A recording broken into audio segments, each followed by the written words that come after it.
السلام علیکم ورحمۃ اللہ وبرکاتہ۔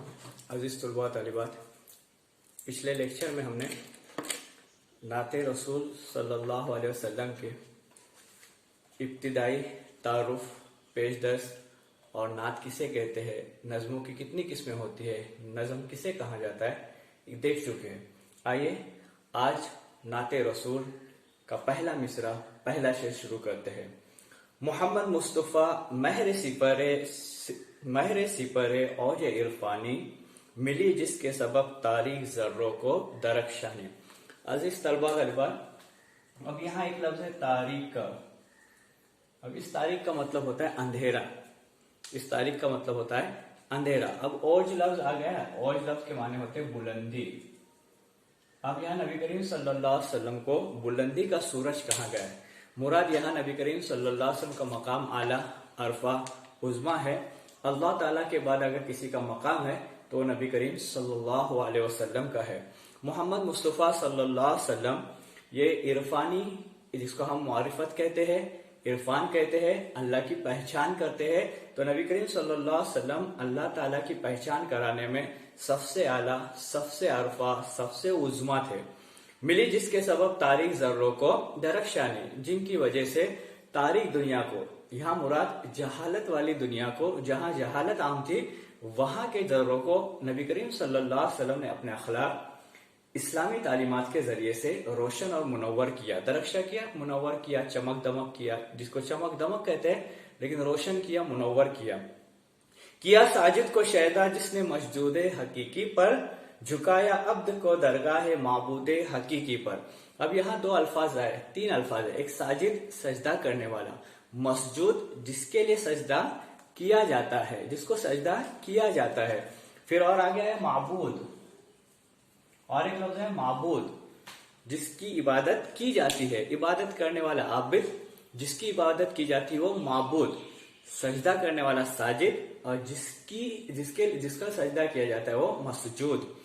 کیا ساجد کو شیدا جس نے مسجود حقیقی پر، نبی کریم صلی اللہ علیہ وسلم نے بندوں کو اللہ تعالیٰ کی عبادت پر راغب کیا، اللہ تعالیٰ کی عبادت کرنے کے لیے راضی کر لیا، شیدا کر لیا، اور وہی مالک حقیقی ہے، وہی خالق حقیقی ہے، وہی سجدے، یعنی اسی کو سجدہ کیا جاتا ہے۔ جھکایا عبد کو درگاہ معبود حقیقی پر، یعنی بندے جو ہے وہ اللہ کی عبادت کرتے ہیں، عبد کے معنی بندہ، بندہ اللہ کی عبادت کرتا ہے، اللہ کے سامنے جھکتا ہے، اللہ کے حکموں کو پورا کرتا ہے۔ یہ تمام طریقے، یہ تمام تعلیمات جو دی گئی، یہ نبی کریم صلی اللہ علیہ وسلم نے کس کو دی؟ بندوں کو دی، اور بندوں کا تعلق اللہ سے جوڑنے کا کام نبی کریم صلی اللہ علیہ وسلم نے کیا۔ دلائے حق پرستوں کو حقوق زندگی جس نے، کیا باطل کو غرق موج شرمندگی جس میں۔ اب اس میں بھی ایک لفظ ہے حق اور دوسرا لفظ ہے باطل۔ اب یہ دونوں الفاظ ایک دوسرے کی ضد ہے، اور ہم اس سے پہلے پڑھ چکے ہیں کہ جب شاعر اپنے کلام میں ایسے دو الفاظ استعمال کرتا ہے جو ایک معنوی اعتبار سے ایک دوسرے کی ضد ہو، تو شعر کی اس خوبی کو ہم صنعت تضاد کہتے ہیں۔ تو یہ شعر صنعت تضاد والا ہے کہ نبی کریم صلی اللہ علیہ وسلم نے ہر ایک کے حقوق بتلائے، ہر ایک کو زندگی گزارنے کا طریقہ دیا، اور ہر ایک کے حقوق بتلا کر سب کو ان کے حقوق عطا کرنے کے لیے کہا گیا، اور سب کو ان کے حقوق دلائے گئے۔ چھوٹے کے حقوق، بڑوں کے حقوق، والدین کے حقوق، بیٹیوں کے حقوق، پڑوسیوں کے حقوق، تمام حقوق بتلائے گئے، اور ہر ایک کے حق کو پورا ادا کیا گیا۔ زندگی گزارنے کے تمام حقوق، تمام طریقے نبی کریم صلی اللہ علیہ وسلم نے اپنی تعلیمات میں پیش کیے، جس کی وجہ سے جو باطل تھا، جو کیا تھا؟ باطل تھا، وہ شرمندہ ہوا، اور شرمندگی ہو کر ندامت کے مطلب نادم ہو گیا، شرمندہ ہو گیا، اور نبی کریم صلی اللہ علیہ وسلم کی تعلیمات کے سامنے اپنے گھٹنے ٹیک دیے اور اسلام میں داخل ہوا۔ جب بھی حق اور باطل کا ٹکراؤ ہوتا ہے تو باطل پسپا ہو جاتا ہے، برباد ہو جاتا ہے، اور حق غالب آ جاتا ہے، اور ابھی بھی آتا ہے، پہلے بھی آتا تھا، آج بھی آتا ہے، اور آئندہ بھی حق کیا رہے گا؟ حق کا غلبہ رہے گا، اور باطل ہمیشہ شرمندہ اور نادم ہوگا۔ تو نبی کریم صلی اللہ علیہ وسلم نے اپنی تعلیمات سے، اسلامی تعلیمات کے ذریعے سے باطل کو شرمندہ کر دیا، اپنے حقوق، لوگوں کو حقوق دلائے، اپنی تعلیمات کو یا اخلاقیات کو، اخلاقی تعلیمات کو، اسلامی تعلیمات کو عام کیا، اور اپنے طور طریقوں کے ذریعے سے جو باطل تھا اس باطل کو کیا کر دیا، شرمندہ کر دیا، باطل جھکنے پر کیا ہو گیا، وہ مجبور ہو گیا۔ غلاموں کو سریر سلطنت پر جس نے بٹھلایا، یتیموں کے سروں پر کر دیا اقبال کا سایہ۔ اب اقبال کے لغوی معنی ہوتے ہیں یہاں مراد عظمت، یعنی جو یتیم تھے جن کو کوئی سماج میں پہلے کوئی مقام نہیں ہوتا تھا، غریب جانا جاتا تھا اور مجبور جانا جاتا تھا، لیکن نبی کریم صلی اللہ علیہ وسلم نے ایسے یتیموں پر ان کے اوپر شفقت محبت کا ہاتھ رکھا اور ان کو آگے بڑھایا۔ جو غلام تھے جن سے بہت زیادہ کام کرایا جاتا تھا اور غلاموں کو ستایا جاتا تھا اور ان کو یعنی ایک مزدور سے بھی زیادہ ان سے کام لیا جاتا تھا اور ان کا کوئی رتبہ کوئی مقام نہیں تھا، لیکن نہیں ہوا کرتا تھا، لیکن نبی کریم صلی اللہ علیہ وسلم نے لوگوں کو سمجھایا کہ وہ بھی انسان ہے، ہم بھی انسان ہیں، اور ان کی پرہیزگاری اور ان کے متقی پن کی وجہ سے انہیں آگے بڑھایا، حتیٰ کہ انہیں کہاں بٹھلایا، سلطنت پر بٹھلایا، یعنی علاقوں کے گورنر انہیں بنایا گیا۔ یہ ان کی پرہیزگاری تھی، یہ ان کا ایمان، ان کی کیا اس کو کہیں گے، ایمان کی قوت تھی کہ نبی کریم صلی اللہ علیہ وسلم نے ان غلاموں کو جن کا سماج میں کوئی مقام نہیں ہوا کرتا تھا لیکن ان کی پرہیزگاری کی وجہ سے انہیں آگے بڑھایا اور علاقوں کے انہیں گورنر بنا دیے گئے۔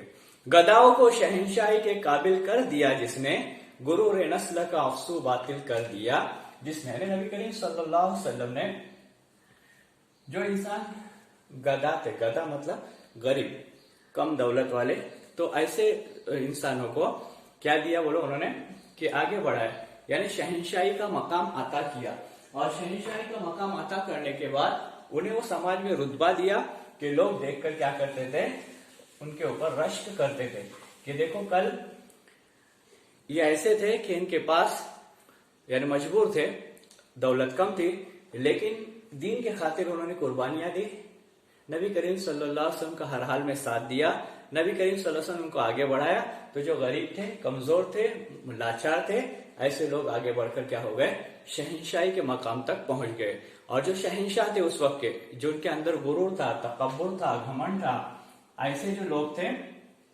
تکبر، گھمنڈ والے، غرور والے، وہ کیا ہو گئے بولو، ان کا جو جادو چلتا تھا اس دور میں وہ جادو ختم ہو گیا۔ کیا ہو گیا؟ ختم ہو گیا۔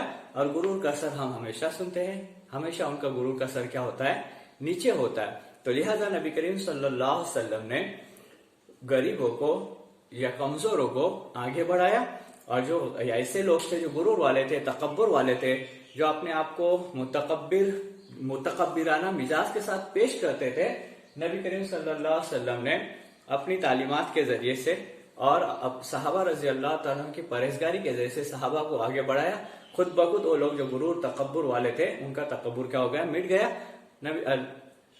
ہر دور میں یہ ہوتا رہا ہے کہ جو غرور کرتا ہے ایک دن اس کا اثر کیا ہوتا ہے، غرور کی وجہ سے نیچے ہو جاتا، جھک جاتا ہے۔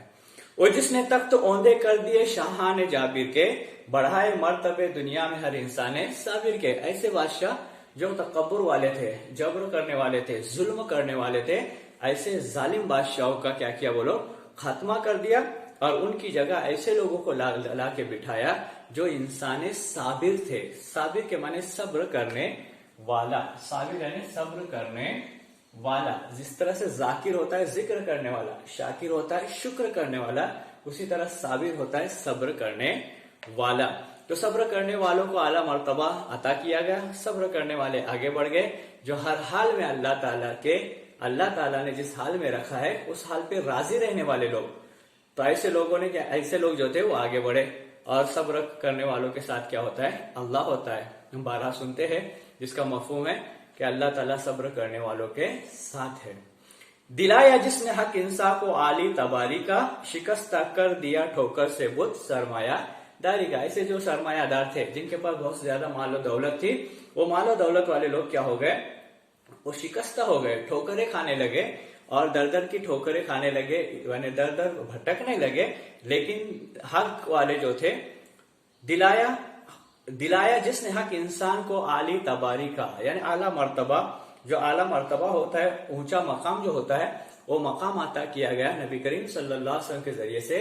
تو جو سرمایہ دار تھے، اپنے آپ کو دولت مند کہنے والے تھے، خود بخود وہ کیا ہو گئے، پسپا ہو گئے۔ لیکن نبی کریم صلی اللہ علیہ وسلم نے حق کی آواز کو بلند کیا. نبی کریم صلی اللہ علیہ وسلم نے صحابہ کو تعلیمات جو دی وہ اخلاقی تعلیمات ہے، اسلامی تعلیمات ہے، اور اس تعلیمات کے ذریعے سے آگے بڑھا، ہر ایک کے حقوق کو بتلایا اور ہر ایک کے حقوق کو ادا کرایا گیا. وہ جس کا ذکر ہوتا ہے زمین و آسمانوں میں، فرشتوں کی دعاؤں میں، مؤذن کی اذانوں میں. اب دیکھو یہاں دو الفاظ آئے ہوئے، ایک زمین، ایک لفظ ہے زمین، دوسرا لفظ ہے آسمان. اور ایک ہی شعر میں ایسے دو الفاظ آ جائے جو معنوی اعتبار سے ایک دوسرے کی ضد ہوتی ہے، تو ایسے شعر کو ہم کیا کہتے ہیں؟ صنعت تضاد والا شعر کہتے ہیں، صنعت تضاد کہتے ہیں. اب اس میں زمینوں اور آسمانوں، زمین اور آسمان دو الفاظ آئے جو ایک دوسرے کی ضد ہے، متضاد الفاظ ہے، اس لیے یہ شعر بھی کیا کہیں گا؟ صنعت تضاد والا شعر ہے. وہ جس کا ذکر ہوتا ہے زمینوں و آسمانوں میں، فرشتوں کی دعاؤں میں، مؤذن کی اذان میں. وہاں بار بار ایک لفظ آ رہا ہے او. اس کا مطلب ہے کہ نبی کریم صلی اللہ علیہ وسلم، یعنی نبی کریم صلی اللہ علیہ وسلم کا ذکر جو ہوتا ہے زمینوں میں ہوتا ہے، آسمانوں میں ہوتا ہے، فرشتوں کی دعاؤں میں ہوتا ہے. اور روزانہ جب 5 وقت مؤذن اذان دیتا ہے تو ان اذانوں میں نبی کریم صلی اللہ علیہ وسلم کا ذکر ہوتا ہے، نام آتا ہے، محمد صلی اللہ علیہ وسلم کا نام آتا ہے. وہ جس کے معجزے نے نظم ہستی کو سوارا ہے، جو بے یاروں کا یارا، بے سہاروں کا سہارا ہے. اب ایسی شخصیت جنہوں نے زندگی کا نظام، یہاں لفظ دیا گیا نظم ہستی، نظم یعنی نظام، ہستی یعنی زندگی، تو زندگی کا پورا جو نظام ہے اس نظام کو سنوارا ہے. سنوارا مطلب یہ ہے کہ اس کو مزین کیا ہے، اخلاق سے، عادات سے، اطوار سے، حقوق سے، اس کے بعد ایک دوسرے کی عظمت عزت سے، اور ہر ایک کا اپنا مقام جو دیا گیا ہے تو اس مقام سے، یعنی جو بے نظمی تھی، یعنی بے ترتیبی تھی یا برائیاں تھی، اس سب کو ختم کر کے ایک نیا نظام دیا گیا ہے جس کو اسلام کا بہترین نظام کہا جاتا ہے. اسلامی حکومت کا، اسلامی طرز و تعلیم کا، اسلامی زندگی کا ایک بہترین نظام پیش کیا گیا جس کو نبی کریم صلی اللہ علیہ وسلم نے سنوارا. مطلب کہ زمانے جاہلیت میں وہ نظام درہم برہم تھا، تو نبی کریم صلی اللہ علیہ وسلم کی آمد کے بعد وہی نظام ایسا ہو گیا کہ زندہ بیٹیوں کو دفن کرنے والے دوسروں کے بچوں کو روتا ہوا دیکھ کر ان کا دل بے چین ہونے لگا. پہلے اپنے خود کی بیٹیوں کو زندہ دفن کرتے تھے، اب اللہ تعالیٰ نے ایسی صفات عطا کی کہ دوسروں کی بیٹیوں کو، دوسروں کے بچوں کو روتا ہوا دیکھنا پسند نہیں کرتے تھے. تو یہ زندگی کا نظم تھا، نظام تھا، اس کو تمام کو سنوارا. جو بے یاروں کا یارا، یعنی جو بے سہارا جو رہتے ہیں ان کا کیا رہتا ہے؟ یارا دیا گیا. یارا کا مطلب ہوتا ہے حوصلہ، طاقت، ہمت. اپنی زبان میں انگلش میں اس کو موٹیویشنل کہا جاتا ہے کہ موٹیویٹ کرنے والے، تو موٹیویشن دیے گئے. بے سہاروں کا سہارا، نبی کریم صلی اللہ علیہ وسلم بے سہارا جو تھے ان کے لیے سہارا بنے. جو ایسے لوگ تھے ہمتیں توڑ چکے تھے اور اپنی پست ہمت ہو چکے تھے، ان کے لیے حوصلہ بنے، ان کی طاقت بنے اور ان کو آگے بڑھایا نبی کریم صلی اللہ علیہ وسلم نے. سب سے آخری شعر، ثنا خواہ جس کا قرآن ہے، ثنا ہے جس کی قرآن میں. کتنا پیارا مصرع ہے کہ ثنا خواہ جس کا قرآن ہے، یعنی جس کی تعریف کرنے والا قرآن ہے، قرآن جس کی تعریف کرتا ہے. ثنا ہے جس کی قرآن میں، تعریف جس کی ہے قرآن میں، جس کی تعریف قرآن میں ہے، جس کی تعریف قرآن کر رہا ہے. یعنی نبی کریم صلی اللہ علیہ وسلم کا ذکر قرآن میں ہے اور قرآن خود تعریف کرتا ہے نبی کریم صلی اللہ علیہ وسلم کی.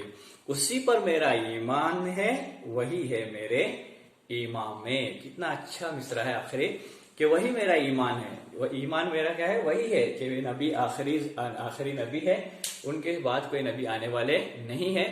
جس نبی کی تعریف قرآن میں کی گئی ہے، جس کی تعریف قرآن میں آئی گئی ہے، وہ میرے نبی ہے. میرا ان پر ایمان ہے، میرا یقین ہے، اور میں اس پر کیا رکھتا ہوں؟ یقین رکھتا ہوں کہ وہی میرے نبی ہے، یعنی ہمارے نبی ہے. یہ پوری نظموں میں نبی کریم صلی اللہ علیہ وسلم کے صفات کو بیان کیا گیا. نبی کریم صلی اللہ علیہ وسلم نے سماج میں لائی ہوئی تبدیلیوں کو بیان کیا گیا. نبی کریم صلی اللہ علیہ وسلم کے دنیا میں آنے کے بعد، آپ کی آمد کے بعد جو تبدیلیاں سماج میں ہوئی اس کو اس نظموں میں بیان کیا گیا ہے. ساتھ ہی ساتھ نبی کریم صلی اللہ علیہ وسلم نے اپنے اخلاق، اپنے عادات اور اپنے یعنی اسلامی اصولوں کو، اسلامی طرز تعلیم کو جب لوگوں کے سامنے پیش کیا گیا تو دشمن بھی ان تعلیمات کو دیکھ کر کیا ہو گیا بولو، یعنی اس کو ماننے پر مجبور ہو گیا کہ نہیں یہی تعلیمات ہے. آپ نے دیکھا ہوگا جنگوں کے درمیان میں بھی کہ جب نماز کا وقت ہوتا تھا تو آدھی فوج آگے بڑھتی تھی اور آدھی فوج جو ہوتی تھی آہستہ آہستہ پیچھے آ کر وقت مقررہ پر کیا کرتی تھی؟ نماز ادا کرتے تھے. پھر وہ فوج آگے بڑھتی تھی اور جو نماز پڑھنا باقی ہے وہ فوج پیچھے آ کے کیا کرتی تھی؟ نماز یعنی اللہ کا حکم ہر حال میں کیا کرتی تھی؟ ادا کرتی تھی. لہٰذا اس پوری نظم میں نبی کریم صلی اللہ علیہ وسلم نے بہترین تعلیمات کو جو دنیا کے سامنے پیش کیا ہے، جو نظم دنیا کو دیا ہے، جو پورا نظام دیا ہے، اس نظام کے بارے میں بہترین یعنی اشعار کے ساتھ منظوم پیش کیا گیا نبی کریم صلی اللہ علیہ وسلم کی نبی کریم صلی اللہ علیہ وسلم کی صفات کو. عزیز طلباء طالبات، اس کے جو سوالات ہیں وہ آپ کو انشاءاللہ سینڈ کیے جائیں گے. السلام علیکم ورحمۃ اللہ.